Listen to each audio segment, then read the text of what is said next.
So, check out nyo na yan.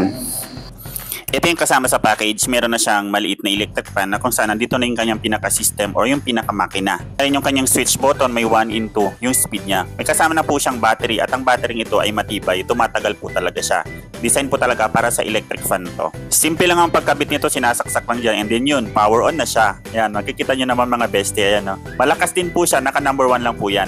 Huwag kayong mag-alala mga bestie kasi kasama na rin po ang charger. Wala na kayong poproblemahin at ang halaga nito ay nasa 927 lang itong full set na ito ng mini electric fan. Ang kagandahan dito mga idol, pag nasa harap ako ng computer ko, ayaw ko ng malaking electric fan, gusto ko yung maliit lang, malaking gamit nito mga bestie. So ilalagay ko lang siya sa number 1 kasi may number 1 siya, may number 2. So habang ginagawa ko yung mga gawain ko, nag-i-edit ng videos, nag-upload, andyan na yung aking electric fan na pwede kong ilagay kahit saan.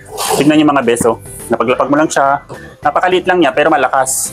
Okay, pwede rin sa labas, pag nagka-camping ka, punta ka ng beach, or pwede rin kahit sa bumabiyahe ka pa mga best. Check out na kayo mga best, nandyan lang sa aking yellow basket kung gusto na rin mabili yung ganito. Produkto po ito ng Surfly, para mas mabili nyo yung ganitong klase ng brand at makasigurado kayong hindi po fake yung inyong mabibili, ay click yung po yung yellow basket kasi nandyan na yung store na ating review na nag-legit yung kanilang produkto. Yan, para makaiwas na rin kayo sa mga fake na mabibili nyo dyan, may mga gumagaya din kasi. So ito talaga makakasigurado kayo, matibay po talaga siya mga idol.